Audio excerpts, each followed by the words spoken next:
नमस्कार, प्रवास साक्षी देख रहे हैं आप। आपके साथ मैं हूं अंकित सिंह। बिहार एक्सप्रेस में आपका स्वागत है। बिहार में इस साल चुनाव होने हैं, ऐसे में सियासी हलचल तो ज़बरदस्त तरीके से तेज है ही।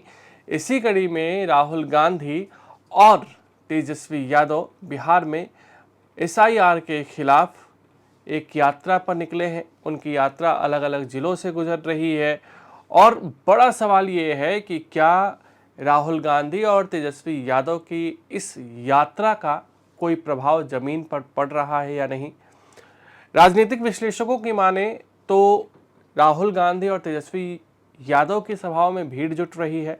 कुछ लोग ये भी कह रहे हैं कि राहुल गांधी अगर अकेले यात्रा करे तो शायद उतनी भीड़ ना आए, लेकिन तेजस्वी यादव उनके साथ है तो RJD का एक समर्थक है, एक बड़ा वर्ग उनके समर्थन में खड़ा रहता है और वो वर्ग अभी फिलहाल इस यात्रा का जमकर स्वागत कर रहा है। ऐसे में तेजस्वी के साथ होने की वजह से राहुल के कद को भी बिहार में बड़ा फ़ायदा हो रहा है। अब सवाल ये है कि क्या बिहार में वाकई में SIR के बाद कई लोगों के नाम कटे हैं। तो इस संबंध में अगर देखा जाए तो बहुत ज़्यादा चीज़ें सामने नहीं आई हैं। जो चीज़ें आई हैं, चुनाव आयोग उसको डील करने की कोशिश कर रहा है। वोट चोरी क्या बिहार में बड़ा मुद्दा बन रहा है, इसको लेकर भी जो अलग अलग सर्वे आ रहे हैं वो बिल्कुल इसके पक्ष में नहीं है। वो ऐसा कह रहे हैं कि नहीं, बिहार के लोगों के लिए वोट चोरी और जो राहुल गांधी आरोप लगा रहे हैं वो बहुत बड़ा मुद्दा नहीं है। यही कारण है कि एक सोशल मीडिया पर वीडियो भी वायरल हो रहा है जिसमें तेजस्वी यादव ज़्यादा फोकस कर रहे हैं रोजगार जैसे मुद्दों पर, बिहार की जो समस्याएं हैं उस पर। राहुल गांधी बार बार वोट चोरी वहाँ कह रहे हैं।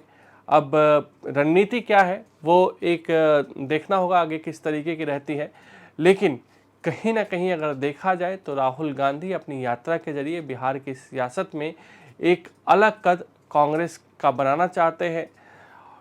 इसके अलावा अगर हम बात करें तेजस्वी यादव की तो वो अपनी पार्टी के सर्वमान्य नेता हैं, सबसे बड़े नेता हैं और ऐसा लग रहा है कि महागठबंधन के वो मुख्यमंत्री चेहरा होंगे।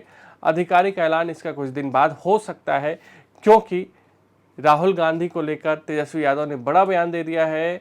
उन्होंने कहा है कि हम राहुल गांधी को PM बनाने का काम करेंगे। अगर अभी से ही तेजस्वी यादव इस तरीके का कह रहे हैं तो शायद कांग्रेस बड़ा दिल दिखाते हुए, जो ऐसा लग रहा था कि कांग्रेस नहीं चाहती कि तेजस्वी यादव को CM पद का उम्मीदवार घोषित किया जाए, ऐसा अब लगने लगा है कि तेजस्वी को महागठबंधन का CM फेस आधिकारिक तौर पर घोषित कर दिया जाएगा। वैसे वो CM फेस हैं, उनकी जगह कोई नहीं लेने वाला है। अगर महागठबंधन जीतती है तो तेजस्वी ही CM बनेंगे, सबको पता है। बावजूद इसके आधिकारिक तौर पर ऐलान नहीं हो रहा था, अब ऐसा लगने लगा है कि शायद इसका ऐलान कर दिया जाए। अगर हम बात करें नीतीश कुमार की तो उनके लिए सब कुछ ठीक ठाक चल रहा है। आधिकारिक तौर पर उनके नाम का ऐलान तो नहीं हुआ है कि वो CM बनेंगे नहीं बनेंगे, लेकिन NDA और भाजपा ये कह रही है कि उन्हीं के नेतृत्व में चुनाव लड़ा जाएगा। और जिस तरीके से बेगूसराय में पुल के उद्घाटन के दौरान प्रधानमंत्री ने नीतीश के हाथ को थामे रखा और लहराया, उसके बाद से साफ तौर पे ऐसा लग रहा है कि नीतीश भाजपा के लिए इम्पॉर्टेंट है, बहुत इम्पॉर्टेंट है। भले वो मजबूरी की वजह से इम्पॉर्टेंट है, लेकिन बिहार में नीतीश भाजपा के लिए अभी भी बेहद ही ज़रूरी है। तो देखना दिलचस्प होगा कि बिहार की सियासी पारा किस तरीके से बदलती है। बिहार में सियासत में कौन सा नया मोड़ आने वाले दिनों में सामने आता है। पल पल की जानकारी हम आपको देते रहेंगे। अभी के लिए इतना ही। अगर आप भी लेना चाहते हैं देश दुनिया की तमाम जानकारी तो आज ही सब्सक्राइब करें हमारे चैनल को।